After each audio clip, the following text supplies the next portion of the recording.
শ্ৰদ্ধাৰ শিক্ষাগুৰুসকল আপোনালোকক আকৌ এবাৰ স্বাগতম জনাইছোঁ ফেক্টভিউৰ আন এটা ভিডিঅ'লৈ। এই ভিডিঅ'টোৰ মাধ্যমেৰে মই আপোনালোকৰ সৈতে ভেঞ্চাৰ স্কুলৰ সন্দৰ্ভত ওলাই অহা কিছুমান প্ৰশ্ন, যি প্ৰশ্নসমূহ আপোনালোকৰ সৈতে আলোচনা কৰিম। গতিকে পলম নকৰাকৈ বলক ভিডিঅ'টো আৰম্ভ কৰোঁ। তাৰ আগতে যদি আপুনি মোৰ চেনেলটো এতিয়ালৈকে ছাবস্ক্ৰাইব কৰা নাই, তেন্তে চেনেলটো ছাবস্ক্ৰাইব কৰি কাষত থকা বেল আইকনটো দবাই দিয়ক এনেধৰণৰ ভিডিঅ'ৰ আপডেট পোনপ্ৰথমতে পাই থাকিবলৈ।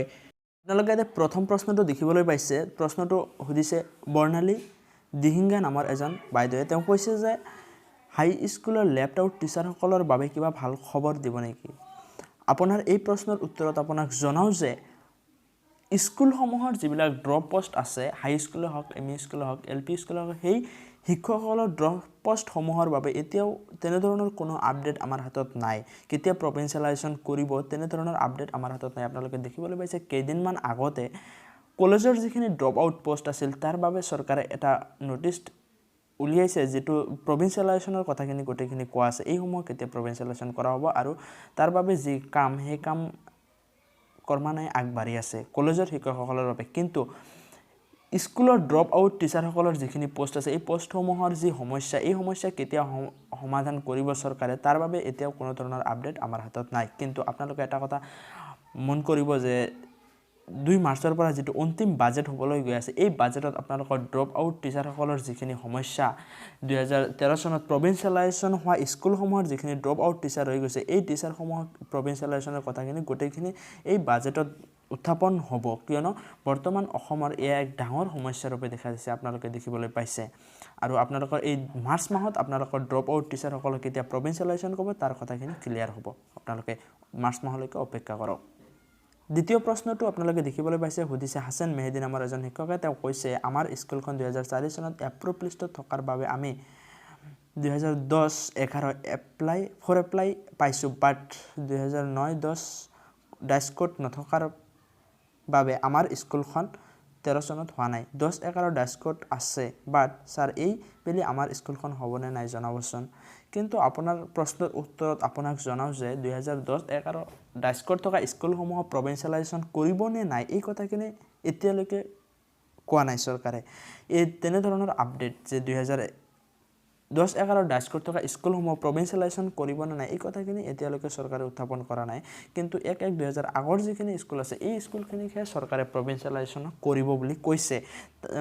যেতিয়া অসমৰ শিক্ষামন্ত্ৰী হিচাপে সিদ্ধাৰ্থ ভট্টাচাৰ্য আছিল, তেতিয়া ঘোষণা কৰা মতে 1-1-2006 আগৰ স্কুলখিনি হোৱাৰ সম্ভাৱনা আছে। কিন্তু 2010-11 ডাইচ কোড থকা স্কুলখিনি হ'বনে নাই, এই কথাখিনি কোৱা নাই। কিন্তু আপোনালোকে এটা কথা মন কৰিব যে যিটো বাজেট আগন্তুক হ'বলৈ গৈ আছে, এই বাজেটত আপোনালোকৰ স্কুল প্ৰভিঞ্চিয়েলাইজেশ্যনৰ কথাখিনি ভালকৈ উত্থাপন কৰা হ'ব।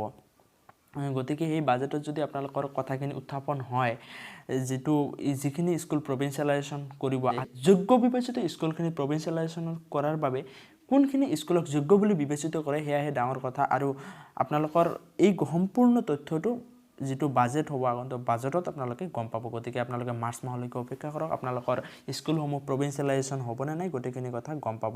আৰু এই প্ৰশ্নসমূহৰ লগতে আপোনালোকক জনাওঁ যে আপোনালোকৰ যিটো স্কুলসমূহ প্ৰাদেশিকৰণ কৰা আৰু ড্ৰপ আউট শিক্ষক, যিবিলাক স্কুলৰ যিবিলাক ড্ৰপ আউট পোষ্ট 2013 চনত স্কুল প্ৰাধিকৰণৰ সময়ত যিবিলাক পোষ্ট বাদ পৰি ৰৈ গৈছে, এই শিক্ষকসকলৰ পোষ্টসমূহ প্ৰভিঞ্চিয়েলাইজেশ্যন কৰা আৰু স্কুলসমূহ প্ৰাদেশিকৰণ কৰা, এয়া অসমৰ এক ডাঙৰ সমস্যাৰ ৰূপে দেখা দিছে। আপোনালোকে দেখিবলৈ পাইছে কেইবা মাহ ধৰি এই প্ৰশ্নসমূহ এবাৰকৈ উত্থাপন হৈয়ে আছে। আৰু অসমৰ শিক্ষামন্ত্ৰী হিচাপে যেতিয়া সিদ্ধাৰ্থ ভট্টাচাৰ্য ডাঙৰীয়া আছিল, তেতিয়া আপোনালোকে দেখিবলৈ পাইছে কামখিনি বহুখিনিলৈকে আগবাঢ়িছিল যদিও, কিন্তু শিক্ষামন্ত্ৰী পৰিৱৰ্তন হোৱাৰ পিছত এতিয়ালৈকে এই প্ৰভিঞ্চিয়েলাইজেশ্যনৰ কথাখিনি বৰ্তমানৰ শিক্ষামন্ত্ৰী ডক্টৰ হিমন্ত বিশ্ব কোৱা মতে 45 দিনৰ ভিতৰত এই কামখিনি আগবাঢ়িব। কিন্তু যদি আপোনালোকৰ 45 দিনৰ ভিতৰত আপোনালোকৰ প্ৰভিঞ্চিয়েলাইজেশ্যনৰ কামখিনি আগবাঢ়ে, তেতিয়াহ'লে আপোনালোকে খুব কম সময়ৰ ভিতৰত আপোনালোকৰ আপডেটখিনি পাব। আৰু মাৰ্চ মাহত যিটো অন্তিম বাজেট বুলি ঘোষণা কৰিছে, এই বাজেটত আপোনালোকে গোটেইখিনি বস্তু